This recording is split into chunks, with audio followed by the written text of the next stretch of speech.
Vous êtes de plus en plus nombreux à nous suivre et à participer à l'évolution de la chaîne Afrique N24, et sincèrement nous tenions à vous en remercier. Nous lisons tous vos commentaires qui enrichissent le débat et vraiment nous vous demandons de nous soutenir, en aimant les vidéos pour une large diffusion, et pour continuer à avoir une ligne éditoriale indépendante, et vous proposer de nouvelles émissions toujours de plus en plus enrichissantes. Ne restons pas passifs, soyons actifs. Merci et à bientôt. Deuxième sujet.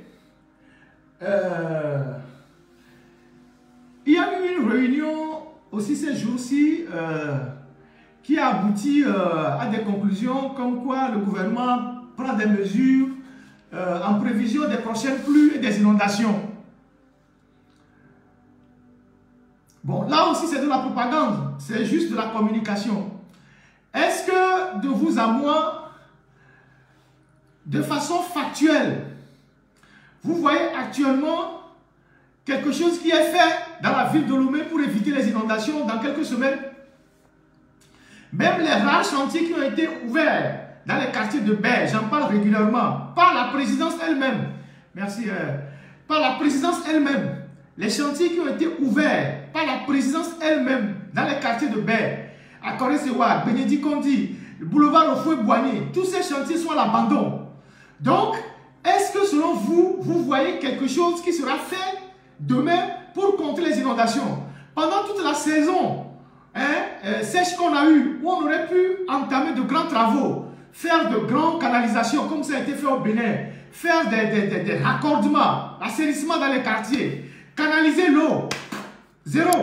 Maintenant que la saison des pluies approche, ils vont encore sur les médias, ils font des réunions, ils balancent des conclusions en disant oui, le gouvernement prend des mesures pour faire face aux inondations. C'est quoi les mesures que le gouvernement va prendre pour faire face aux inondations?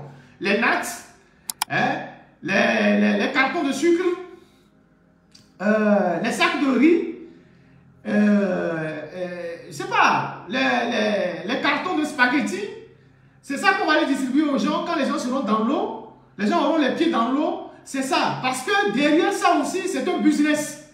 Parce qu'il y a ceux qui fournissent les spaghettis, ceux qui fournissent les nattes, ceux qui fournissent l'huile de Lyoto. Donc c'est un réseau aussi qui attend que les gens se retrouvent dans la merde. Et on va décaisser de l'argent. Les gens vont faire les surfacturations et vont se partager l'argent.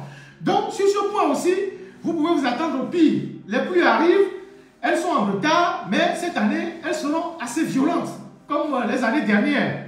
Et donc, en plus d'être privé de l'électricité, ou d'avoir de l'électricité de façon instable, vous allez vous confronter à des difficiles sur le plan de la météo et donc des pluies torrentielles qui vont tomber dans les prochains mois dans notre pays. Donc ça va être encore très difficile pour les familles.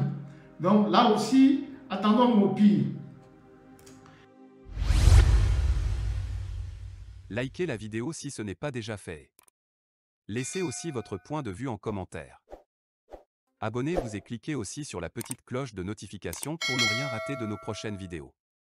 N'oubliez pas de partager aussi la vidéo et de la liker.